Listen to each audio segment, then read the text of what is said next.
नमस्कार दोस्तों, यूजे पाठशाला में आपका स्वागत है। दोस्तों, हमारे चैनल से जुड़े रहने के लिए बहुत बहुत धन्यवाद। और जिन्होंने हमारे चैनल को अभी तक सब्सक्राइब नहीं किया है तो प्लीज़ सरकारी शिक्षक बनने का मौका पाने के लिए हमारे चैनल को ज़रूर सब्सक्राइब करिए और बेल आइकन को दबाना मत भूलिएगा। दोस्तों, आज हम लोग पर्यावरण में सांस्कृतिक पर्यावरण का पहला पार्ट पढ़ेंगे, जिसमें हम लोग शास्त्रीय नृत्य, भाषाएँ, रंगोली तथा लोक नृत्य एवं मठ, पंचांग एवं दर्शन के बारे में पढ़ेंगे। प्रमुख मठ पढ़ेंगे, प्रमुख पंचांग पढ़ेंगे और प्रमुख दर्शन जो षष्ठ दर्शन है जो उनके बारे में हम लोग अच्छे से पढ़ेंगे दोस्तों। तो आइए स्टार्ट करते हैं। सबसे पहले शास्त्रीय नृत्य के बारे में पढ़ेंगे दोस्तों। कितने शास्त्रीय नृत्य हैं और कहाँ के नृत्य हैं। दोस्तों, पूछा जाता है कि कहाँ का नृत्य है, मतलब ये नृत्य का नाम दे दिया जाएगा और पूछा जाएगा ये कहाँ का नृत्य है। तो नृत्य देखते हैं हम लोग। ओडिसी नृत्य कहाँ का है। ओडिसी नृत्य जो है दोस्तों वो उड़ीसा का है। कहाँ का है? उड़ीसा का। ओडिसी, ये तो शब्द में ही छुपा हुआ है नाम इसका, उड़ीसा। ओडिसी मतलब उड़ीसा। मणिपुरी इसी तरह मणिपुर का है। मणिपुरी मणिपुर का है। ये शास्त्रीय नृत्य हैं दोस्तों, याद रखेंगे, शास्त्रीय नृत्य हैं। मणिपुरी कहाँ का है? मणिपुर का। कथकली केरल का और मोहिनीअट्टम भी केरल का। केरल के दो नृत्य हैं दोस्तों, कथकली और मोहिनीअट्टम। कथकली और मोहिनीअट्टम केरल के नृत्य हैं। सतारिया आ जाएगा दोस्तों, वो असम का होगा। कहाँ का? असम का हो जाएगा सतारिया। कथक की बात करें अगर दोस्तों, याद रखेंगे, कथकली होगा तो केरल और कथक होगा तो उत्तर प्रदेश यानी या उत्तर भारत का। उत्तर प्रदेश या उत्तर भारत में कोई ऑप्शन हो तो उसमें टिक कर देंगे आप। कथक होगा उत्तर प्रदेश या उत्तर भारत का। कथकली याद रखेंगे, कथकली और मोहिनीअट्टम ये हमारे केरल के हैं। भरतनाट्यम की बात करें तो भरतनाट्यम हमारा तमिलनाडु का है। कहाँ का है दोस्तों? तमिलनाडु का। तमिलनाडु का भरतनाट्यम है। अब कुचिपुड़ी की बात करते हैं तो कुचिपुड़ी हमारा आंध्र प्रदेश का। कहाँ का दोस्तों? आंध्र प्रदेश का कुचिपुड़ी होता है। इस तरह से हमारे ये शास्त्रीय नृत्य थे दोस्तों। इनको याद करने के लिए हम लोग एक ट्रिक देख सकते हैं। ओम कमो सक भक्कू। ओम कमो सक भक्कू ये हमारे शास्त्रीय नृत्य हैं, इनसे याद रख सकते हैं। ओ से ओडिसी, एम से मणिपुरी, माँ से मणिपुरी, का से कथकली, मो से मोहिनीअट्टम, सक से सतारिया और कथक हो जाएगा। भा से भरतनाट्यम, कु से कुचिपुड़ी। ऐसे याद कर सकते हैं दोस्तों। उड़ीसा का याद करने में बिल्कुल सिंपल, उड़ीसी मतलब उड़ीसा, मणिपुरी मणिपुर। अब कथकली या मोहिनीअट्टम दोस्तों, अट्टम बट्टम बट्टम कुछ नाम से भी यहाँ तो केरल का ही होता है। कली अली नाम से हो तो भी केरल का ही होता है। इस तरह से न कली केरल के अधिकतर नाम अट्टम करके होंगे और कली वली करके होंगे। तो ये हमारा केरल से हो जाएंगे शास्त्रीय नृत्य। सतारिया हमारा असम का याद कर लेंगे। कथक हो जाएगा उत्तर भारत और उत्तर प्रदेश का। तो कथक और कथकली में विशेष ध्यान रखेंगे दोस्तों। कथकली होगा तो हमारा केरल का, कथक होगा तो उत्तर प्रदेश का। भरतनाट्यम भी पूछा जाता है दोस्तों, तमिलनाडु का। भरतनाट्यम तमिलनाडु का। कुचिपुड़ी आंध्र प्रदेश का। भरतनाट्यम और मोहिनीअट्टम में भी कन्फ्यूजन हो सकता है दोस्तों, तो भरतनाट्यम याद करेंगे तमिलनाडु का, मोहिनीअट्टम केरल का। अट्टम से याद रखेंगे केरल होगा, भरतनाट्यम तो याद ही हो जाएगा तमिलनाडु। तो इस तरह से हमारे शास्त्रीय नृत्य खत्म होते हैं दोस्तों। इनको याद कर लेंगे अच्छे से, कोई भी क्वेश्चन इनसे बन सकता है। तो अब आइए आते हैं दोस्तों, शास्त्रीय भाषाओं के बारे में पढ़ेंगे। शास्त्रीय भाषाओं के बारे में पढ़ेंगे। कितनी भाषाएं शास्त्रीय दोस्तों? 6 शास्त्रीय भाषाएं 6 हैं दोस्तों। कितनी इनकी संख्या पूछ सकता है कि शास्त्रीय भाषाएं कितनी हैं, तो 6 हैं दोस्तों। तो इनको हम लोग सीरियल से पढ़ेंगे दोस्तों। कब जुड़ी इनका भी पढ़ेंगे, कौन से प्रदेश की है वो भी पढ़ेंगे। तो हमारी सबसे पहले आती तमिल। सबसे पहले जुड़ी तमिल, जो जुड़ी थी 2004 में। कब जुड़ी थी दोस्तों? 2004 में तमिल जुड़ी, तमिलनाडु। कहाँ की है तमिल? तमिल से तमिलनाडु। याद रखेंगे, तमिलनाडु की तमिल भाषा है शास्त्रीय भाषा। उसके बाद आता है संस्कृत। उसके बाद संस्कृत। संस्कृत कब आई दोस्तों? 2005 में। वो कहाँ की है? यूके मतलब उत्तराखंड और एचपी मतलब हिमाचल प्रदेश। हिमाचल प्रदेश और उत्तराखंड की संस्कृत भाषा है शास्त्रीय भाषा। तेलुगु की बात करें तो दोस्तों, तेलुगु तेलंगाना और आंध्र प्रदेश। तेलंगाना और आंध्र प्रदेश की शास्त्रीय भाषा है तेलुगु। कन्नड़ की बात करते हैं। कन्नड़ हमारा कर्नाटक की है, जो 2009 में तेलुगु और कन्नड़ दोनों जोड़ी गई थी। तेलुगु और कन्नड़, तेलुगु तेलंगाना आंध्र प्रदेश की हो जाएगी और कन्नड़ जो हो जाएगी हमारी केरल कर्नाटक की हो जाएगी। कन्नड़ कहाँ की? कर्नाटक की। और फिर आती है मलयालम। मलयालम शास्त्रीय भाषा जो है हमारी केरल की है, जो 2013 में जोड़ी गई थी। कब दोस्तों? 2013 में जोड़ी गई थी मलयालम। सीरियल से हैं दोस्तों। मलयालम 2013 में जोड़ी गई। कहाँ की है? केरल की। अब आते हैं उड़िया। उड़िया हमारी शास्त्रीय भाषा है कहाँ का? उड़ीसा की। कहाँ की? उड़ीसा की। उड़ीसा के शास्त्रीय भाषाओं की बात करें या शास्त्रीय नृत्य की बात करें तो उसी के नाम में छुपा होगा दोस्तों। उड़िया का मतलब उड़ीसा हो जाएगा। वहाँ ओडिसी हमने पढ़ा था शास्त्रीय नृत्य में, तो वो भी उड़ीसा था, और यहाँ पे भी उड़िया में उड़ीसा छुपा हुआ है।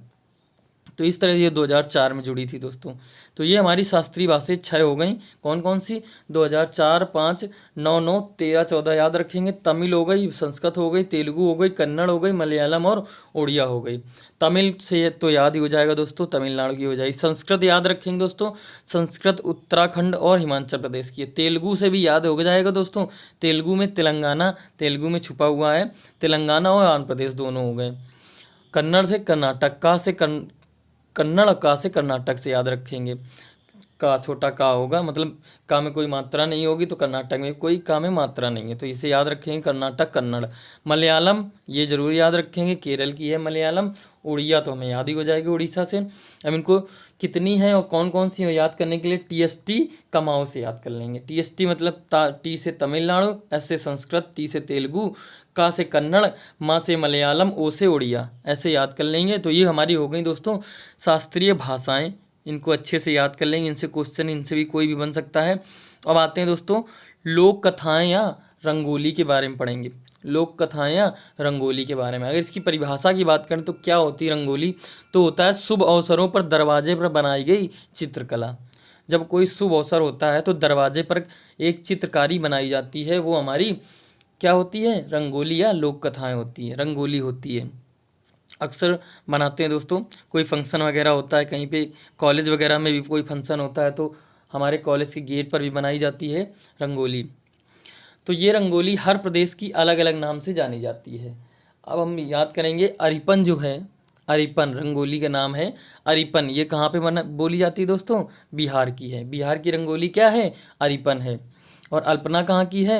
ये हमारी पश्चिम बंगाल की। कहाँ की? पश्चिम बंगाल की। मांडला की बात करें तो मांडला हमारी राजस्थान की है, मांडला राजस्थान की है। साथिया की बात करते हैं, गुजरात की है। दोस्तों साथिया गुजरात से याद करेंगे कैसे? साथिया एक नाटक आता था, सीरियल आता था, वो भी कहाँ का था? गुजरात का, तो उससे याद कर लेंगे साथिया गुजरात का। संस्कार भारती, संस्कार की बात करते हैं, संस्कार भारती महाराष्ट्र, महाराष्ट्र की कहाँ पे? महाराष्ट्र में मुंबई है दोस्तों।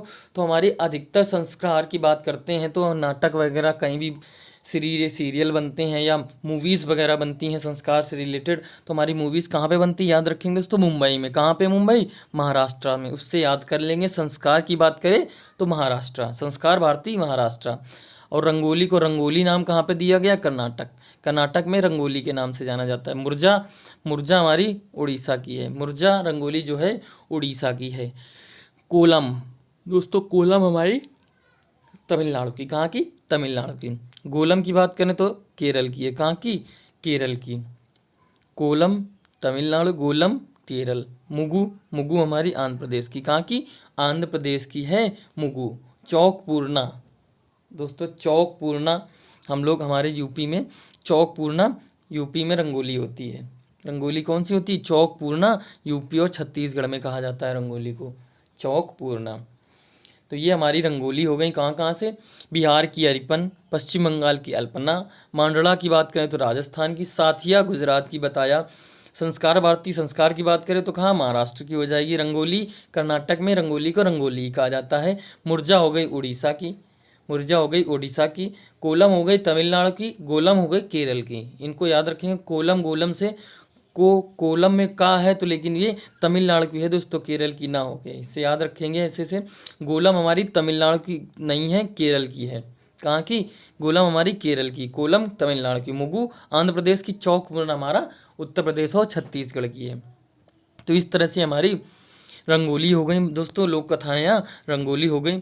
अब आगे आते हैं दोस्तों, हम लोग लोक नृत्य के बारे में पढ़ेंगे। लोक नृत्य के बारे में पढ़ेंगे, कहाँ कहाँ के कौन कौन से नृत्य हैं, प्रदेश के हिसाब से चलेंगे, कौन से प्रदेश में कौन कौन से लोक नृत्य हैं उनके बारे में पढ़ेंगे। तो दोस्तों बिहार की बात करते हैं, तो बिहार में कौन कौन से लोक नृत्य हैं? तो बिहार में है विदेशिया, नाच, नट नटनी, बिरहा। इंपॉर्टेंट है दोस्तों, नट नटनी और बिरहा याद रखेंगे। बिरहा बिहार से, बिरहा बिहार को उलट पलट कर लिख दिया जाए तो बिरहा याद हो जाता है दोस्तों। बिरहा ऐसे याद कर लेंगे, बिरहा, बिहार को रा को उधर कर दें बीच में और हा को लास्ट में कर दें तो बिरहा हो जाता है। तो ये कहाँ की है? बिहार की लोक नृत्य है। विदेशिया वहीं का है। नाच भी, नाच की बात करते हैं तो नॉर्मल नाम है नाच, तो नाच हमारा बिहार का है। नट नटनी की बात करें तो वो भी हमारा बिहार का है। अब आते हैं हम लोग उत्तर प्रदेश की। उत्तर प्रदेश की बात करते हैं तो उत्तर प्रदेश में बहुत सारे लोक नृत्य हैं दोस्तों, और इम्पॉर्टेंट भी हैं दोस्तों। उत्तर प्रदेश के लोक नृत्य अक्सर पूछे जाते हैं दोस्तों, तो याद रखेंगे। चरकुला जो नृत्य है, चरकुला कहाँ का है? हमारे उत्तर प्रदेश में ब्रजभूमि का है। उत्तर प्रदेश में ब्रजभूमि का चरकुला लोक नृत्य है। लठमार होली की बात करते हैं तो बरसाना की है। बरसाना में लठमार होली खेली जाती है, वही हमारा लोक नृत्य है। घोड़ा नृत्य, शौरा सहरा नृत्य नई फसल के आगमन पर होता है। नई फसल के आगमन पर कौन कौन से नृत्य होते हैं? घोड़ा नृत्य, सौरा सहरा नृत्य, ये हमारी नई फसल के आगमन पर होते हैं। ये भी याद रखेंगे दोस्तों उत्तर प्रदेश के लोक नृत्य में। अब एक आता है ख्याल नृत्य। ख्याल नृत्य जो होता है हमारा पुत्र के जन्म पर होता है। पुत्र के जन्म की खुशी पर हमारा ख्याल नृत्य किया जाता है। ख्याल नृत्य जो कि एक लोक नृत्य है उत्तर प्रदेश का। अब आते हैं डंडा पाई नृत्य के बारे में पढ़ेंगे। डंडा पाई नृत्य जो हमारा है ये अहीर जात के लोगों के लिए है, जो बुंदेलखंड में बुंदेलखंड का है। कौन सा है? डंडा पाई नृत्य। ये अहीर जात के लोग, बुंदेलखंड के अहीर जात के लोग मनाते हैं नृत्य। कौन सा लोक नृत्य कौन सा है? डंडा पाई। अब आते हैं जोगनी नृत्य और कलाबाजी। ये जोगनी और कलाबाजी नृत्य हैं जो ये हमारे अवध क्षेत्र के हैं। कौन कौन से हैं? जोगनी और कलाबाजी। नटवारी और कटघोड़वा की बात करें और नटवाड़ी की बात करते हैं तो ये हमारे पूर्वांचल की हैं दोस्तों। कहाँ के? पूर्वांचल के हैं। कजरी में हमारा नृत्य अक्सर पूछा जाता है दोस्तों। कजरी जो है हमारा मिर्ज़ापुर का। कहाँ का? कजरी मिर्ज़ापुर का। ये इस तरह से हमारे उत्तर प्रदेश के भी नृत्य हो गए दोस्तों। इसमें एक और चीज़ याद रखेंगे, उत्तर प्रदेश के लोक नाट्य कौन कौन से हैं? वो है नौटंकी, रामलीला और रासलीला, जो हमारे उत्तर प्रदेश के लोक नाट्य हैं। तो दोस्तों उत्तर प्रदेश के लोक नृत्य हम लोग चरकुला जरूर याद रखेंगे, ब्रजभूमि का है, लठमार होली कहाँ का? बरसाना का है। और नई फसल के आगमन में लोक नृत्य कौन कौन से हैं? सौरा सहरा और घोड़ा नृत्य। ख्याल नृत्य पुत्र जन्म पर होता है, और डंडा पाई नृत्य बुंदेलखंड के यही लोग करते हैं। जोगनी नृत्य कलाबाजी अवध क्षेत्र में, नटवारी कटघोड़वा पूर्वांचल में, कजरी जरूर याद रखेंगे दोस्तों। कहाँ का? मिर्ज़ापुर का। इसमें से चरकुला, लठमार होली और कजरी जरूर याद रखेंगे दोस्तों। चरकुला ब्रजभूमि का, लठमार होली बरसाना का और कजरी हमारा मिर्ज़ापुर का। लोक नाट्य की बात करते हैं उत्तर प्रदेश के, नौटंकी, रामलीला और रासलीला हमारे लोक नाट्य हैं उत्तर प्रदेश के। तो आइए आगे आते हैं दोस्तों, जम्मू कश्मीर के नृत्य की बात करते हैं, लोक नृत्य की। तो जम्मू कश्मीर में बहुत इंपॉर्टेंट हैं रऊफ़, धूमल, हाफिजा और सलमा। ये जम्मू कश्मीर के लोक नृत्य हैं। जम्मू एंड कश्मीर के लोक नृत्य कौन कौन से हैं? रऊफ़, धूमल, हाफिजा और सलमा। ये हमारे हो गए जम्मू कश्मीर के नृत्य, रऊफ़, धूमल, हाफिजा और सलमा। अब आगे आते हैं दोस्तों, हरियाणा के नृत्य की बात करते हैं। तो हरियाणा में प्रमुख है दोस्तों झूमर और सांग नृत्य। झूमर बहुत इंपॉर्टेंट है, अक्सर पूछा जाता है झूमर लोक नृत्य कहाँ का है? तो कहाँ का है दोस्तों? हरियाणा का। सांग नृत्य भी हरियाणा का है। पंजाब की बात करते हैं तो पंजाब में तो सबको पता होगा दोस्तों कौन कौन से, भांगड़ा, गिद्धा और लोहड़ी। भांगड़ा, गिद्धा और लोहड़ी हमारे लोक नृत्य जो हैं पंजाब के हैं। राजस्थान हो गया, राजस्थान में धूमर है दोस्तों। वो झूमर की बात करें तो हरियाणा का है, धूमर की बात करें तो हमारा राजस्थान का है। तेरह थाली भी राजस्थान का है। कलबेलिया नृत्य की विशेषता है दोस्तों, ये सांपों के साथ नृत्य होता है। सांपों के साथ नृत्य होता है। कौन सा? कलबेलिया, जो कि राजस्थान में होता है लोक नृत्य। कलबेलिया याद रखेंगे कहाँ पे? राजस्थान का कलबेलिया नृत्य जो है वो सांपों के साथ होता है। वहीं पे होता है कठपुतली नृत्य की बात करें तो कठपुतली जो हमारा है वो भी राजस्थान का ही है। इसमें भी बहुत इंपॉर्टेंट है, तेरह थाली, धूमर हो जाएगा, कलबेलिया जो सांपों के साथ होता है और कठपुतली नृत्य ये राजस्थान के हो जाएंगे। गुजरात की बात करते हैं दोस्तों, तो गुजरात में गरबा और डांडिया इंपॉर्टेंट दोस्तों, याद भी होगा, अक्सर बोला जाता है गरबा और डांडिया जो हमारे गुजरात के नृत्य हैं। मध्य प्रदेश की बात करते हैं तो मध्य प्रदेश में मालवा, मंच और जवारा। मध्य प्रदेश में कौन कौन से? जवारा जो होता है अक्सर हमारे कई शहरों में भी, यहाँ भी होता है, यूपी में भी, लेकिन वो जो प्रमुख लोक नृत्य है वो वहाँ का है, कहाँ का है, मध्य प्रदेश का है। क्या है? जवारा, मंच और मालवा। झारखंड की बात करते हैं तो बहुत एक इम्पॉर्टेंट है छऊ। कौन सा? छऊ नृत्य है हमारा झारखंड का। असोम की बात करते हैं तो असोम में ये भी बहुत इंपॉर्टेंट है दोस्तों, बिहू। बहुत पूछा जाता है दोस्तों, बिहू नृत्य कहाँ का है, बिहू लोक नृत्य कहाँ का है, तो कहाँ का है? असोम का। ये भी पूछ लिया जाएगा, असोम का प्रमुख लोक नृत्य कौन सा है, तो बिहू बात करेंगे। क्या? बिहू की बात करें, उसमें टिक लगाएंगे।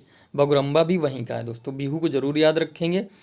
अब आगे आते हैं, मिजोरम की बात करते हैं तो मिजोरम का बांस नृत्य कौन सा है? कौन सा? बांस नृत्य हमारा लोक नृत्य जो है वो मिजोरम का है। महाराष्ट्र की बात करते हैं, महाराष्ट्र में तमाशा, लावड़ी, कोली और धान्य नृत्य। तमाशा की बात करते हैं तो दोस्तों फिल्म इंडस्ट्री में जो कई नाटक होते हैं, तमाशा भी होता है, कुछ भी होता है, तो वो हमारा तमाशा इस तरह से हम याद रखेंगे, कहाँ का है? महाराष्ट्र का है तमाशा। लावड़ी भी वहीं का, कोली भी, और धान्य नृत्य भी वहीं का है दोस्तों।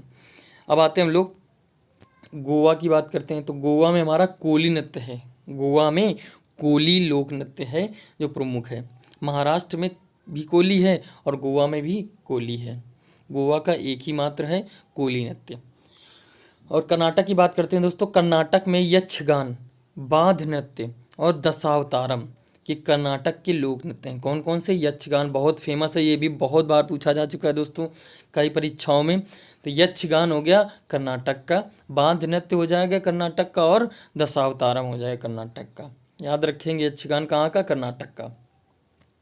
अब आगे आते हैं, बिहू को भी याद रखेंगे दोस्तों, असम का बिहू है। केरल का, केरल की कलियट्टम, मोहिनीअट्टम, कोडियट्टम। दोस्तों अट्टम अट्टम अट्टम की हमने बात की थी, तो कहाँ का है? कलियट्टम, मोडियट्टम, कोडियट्टम। मोहिनीअट्टम हमने जो शास्त्रीय नृत्य पढ़ा था वो कहाँ का था? केरल का था। इसी तरह यहाँ पे लोक नृत्य में बात करेंगे, यहाँ भी अट्टम अट्टम आ रहा है, तो ये भी हमारे केरल के हैं। कौन सा? कलियट्टम, मोडियट्टम और कोडियट्टम। ये हमारे अट्टम जिसमें भी है वो केरल के हो जाएंगे। तेलंगाना की बात करता है दोस्तों, तेलंगाना का नृत्य है बतुकम्मा। कौन सा? बतुकम्मा। ये एक त्यौहार भी है दोस्तों। क्या है? एक त्यौहार भी है। इसके में नोट पॉइंट की बात करते हैं तो मलखम राष्ट्रीय खेल है, राजकीय खेल है मध्य प्रदेश का। ये याद रखेंगे, मलखम राजकीय खेल है मध्य प्रदेश का। तो इतने हमारे लोक नृत्य जरूर याद रखेंगे दोस्तों। अब हम लोग आगे आते हैं, भारत के कुछ प्रमुख मठ के बारे में पढ़ेंगे। किनके बारे में दोस्तों? भारत के प्रमुख मठ के बारे में। तो भारतीय मठ परंपरा के जनक की बात करते हैं तो भारतीय मठ परंपरा के जनक हमारे आदि गुरु शंकराचार्य माने जाते हैं। आदि गुरु शंकराचार्य माने जाते हैं।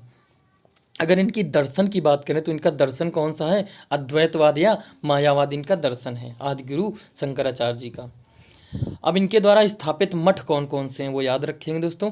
इनके द्वारा हमारे भारत देश के सभी दिशाओं में एक एक मठ इनके द्वारा स्थापित किए गए थे। कौन कौन से स्थापित मठ हैं इनके?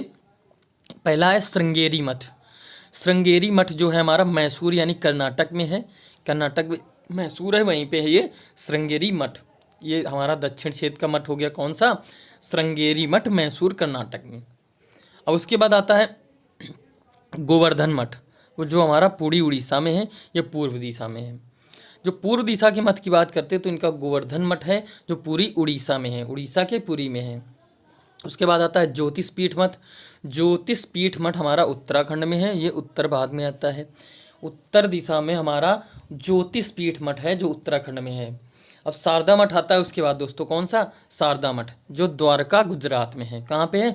द्वारका गुजरात में, जो कि हमारा पश्चिम का मठ कहलाता है। तो ये हमारे चारों दिशाओं में इन्होंने मठ की स्थापना की थी। कौन कौन से?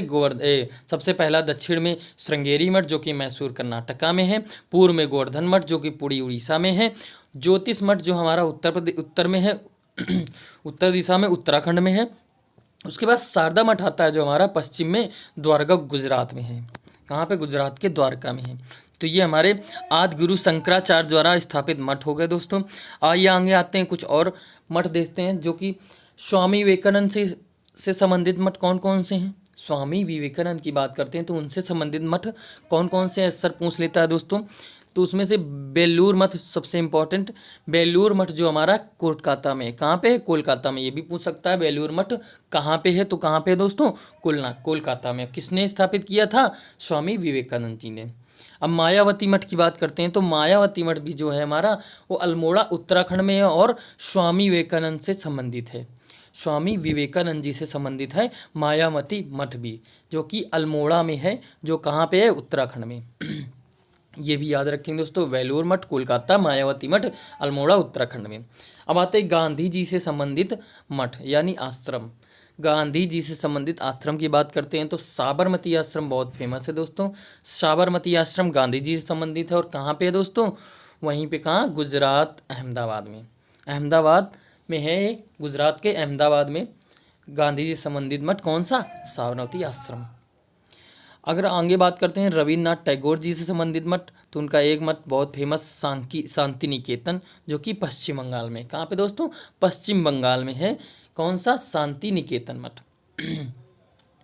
अब आगे आते हैं अरविंद घोष से संबंधित मठ की बात करते हैं, तो अरविंदो घोष जो हमारे थे उनसे संबंधित मठ है अरुविले मठ। अरुविले मठ जो कि पुडुचेरी में है। कहाँ पे दोस्तों? पुडुचेरी में। सबसे अलग है अरुविले मठ, पुडुचेरी में है, अरविंद घोष जी से संबंधित है दोस्तों। तो इस तरह से हम लोगों ने अनेक महान विद्वानों से संबंधित मठों के बारे में पढ़ लिया दोस्तों। अब आगे आते हैं दोस्तों, पढ़ेंगे हम भारत के कुछ प्रमुख संवत और पंचांग के बारे में। संवत या पंचांग के बारे में पढ़ेंगे। प्रमुख संवत कौन कौन से हैं और उनका समय और स्थापक संस्थापक के बारे में पढ़ेंगे। तो सबसे पहला संवत की बात करते हैं तो दोस्तों पहला है विक्रमी संवत। इसका समय है, हम लोग सीरियल से पढ़ रहे हैं दोस्तों, तो विक्रमी संवत का समय हमारा 57 BC यानी 57 BC, 57 ईसा पूर्व हमारा, 57 ईसा पूर्व जो हमारा विक्रमी संवत आया था। और इसको संस्थापक कौन थे? उज्जैनी शासक चंद्रगुप्त विक्रमादित्य। उज्जैनी शासक जो थे चंद्रगुप्त विक्रमादित्य, उनका है ये संवत विक्रमी संवत। इन्होंने स्थापना की थी। कब की थी? 57 ईसा पूर्व में।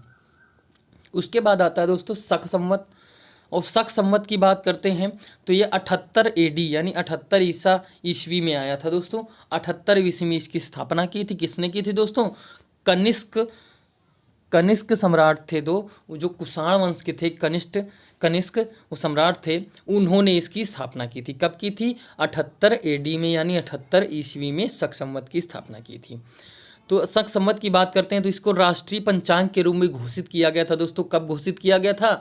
22 मार्च 1957 को राष्ट्रीय पंचांग के रूप में घोषित कर दिया गया था। अब बात करते हैं दोस्तों गुप्त संवत की बात करें तो गुप्त संवत हमारा 319 AD यानी 319 ईस्वी में स्थापना हुई थी। इसकी 319 ईस्वी में स्थापना हुई थी। किसने की थी दोस्तों? चंद्रगुप्त प्रथम ने की थी। विक्रमी संवत की थी उज्जैनी शासक चंद्रगुप्त विक्रमादित्य ने, और इनकी की थी 319 AD में गुप्त वंश की गुप्त संवत की थी चंद्रगुप्त प्रथम ने की थी। किसने? चंद्रगुप्त प्रथम ने।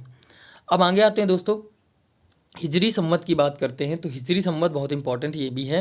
हिजरी संवत है हमारा 722 AD में। कब? 722 ईस्वी में हिजरी संवत की स्थापना हुई थी। किसने की थी? पैगंबर मोहम्मद साहब जी ने की थी। पैगंबर मोहम्मद साहब जी ने हमारे हिजरी संवत की स्थापना की थी 622 AD में। अब दोस्तों सीरियल से याद कर लें, विक्रमी संवत 57 BC, चंद्रगुप्त विक्रमादित्य जो उज्जैनी शासक थे उन्होंने की थी। शक संवत की बात करते हैं 78 AD में कनिष्क महाराज ने की थी, जो कुषाण वंश के थे। जो इसी को राष्ट्रीय पंचांग घोषित किया गया कब? 22 मार्च 1957 को। अब गुप्त संवत की बात करते हैं 319 AD में चंद्रगुप्त प्रथम जी ने स्थापना की थी। हिजरी संवत की 622 AD में पैगंबर मोहम्मद साहब जी ने स्थापना की थी। ये सभी याद रखेंगे, इनका समय याद रखेंगे दोस्तों, संस्थापक जरूर याद रखेंगे, जरूर पूछा जाएगा दोस्तों, कभी पूछा जा सकता है अपनी परीक्षा में। तो दोस्तों आइए आप पढ़ते हैं हम लोग प्रमुख भारतीय दर्शन या षड दर्शन के बारे में। षड दर्शन के बारे में यानी 6 दर्शन जो हमारे, उनके बारे में पढ़ेंगे, उनके प्रवर्तक पढ़ेंगे। सीरियल से हम लोग पढ़ेंगे और याद कर लेंगे दोस्तों, इनसे भी क्वेश्चन जरूर आ सकता है। तो हमारे दर्शन कौन कौन से हैं? पहला शाक्य दर्शन। शाक्य दर्शन की बात करें तो हमारे उसके प्रवर्तक हैं कपिल मुनि जी। कौन से? कपिल मुनि जी। वैशेषिक दर्शन की बात करते हैं तो कणाद मुनि है। कणाद ऋषि की बात, कणाद ऋषि, उन्हीं को उलुक ऋषि भी कहा जाता है। उलुक ऋषि भी, कणाद ऋषि को उलुक ऋषि भी कहा जाता है। तो ये हमारे वैशेषिक दर्शन के प्रवर्तक हैं। न्याय दर्शन की बात करते हैं दोस्तों, न्याय दर्शन हमारे गौतम ऋषि हैं। कौन? गौतम ऋषि। अब योग दर्शन की बात करते हैं तो पतंजलि, दोस्तों सबको याद है योगासन हमारा पतंजलि का ही देन है, तो हमारे पतंजलि जो हैं वो योग दर्शन के प्रवर्तक हैं। पूर्व मीमांसा की बात करते हैं तो हमारे जैमिनीस के प्रवर्तक हैं। कौन है? जैमिनी। कौन? जैमिनी हमारे पूर्व मीमांसा के प्रवर्तक हैं। उत्तर मीमांसा दर्शन की बात करते हैं तो इसके वादरायण हैं, इसके वादरायण हैं। ये हमारे 6 दर्शन हुए, उनके प्रवर्तक हुए। कैसे दोस्तों? सांख्य दर्शन के कपिल मुनि, वैशेषिक दर्शन के कणाद ऋषि या उलूक ऋषि, न्याय दर्शन के गौतम ऋषि, योग दर्शन के पतंजलि, पूर्व मीमांसा के जैमिनी, उत्तर मीमांसा के वादरायण। दोस्तों सभी याद कर लेंगे, इनमें से किसी से भी क्वेश्चन आ सकता है दोस्तों, इंपॉर्टेंट है। तो यहाँ से हमारे सर दर्शन भी समाप्त होते हैं, यानी भारतीय दर्शन भी समाप्त होते हैं प्रमुख। तो इस तरह से हमारा ये जो सांस्कृतिक पर्यावरण का पहला वीडियो था ये समाप्त होता है दोस्तों।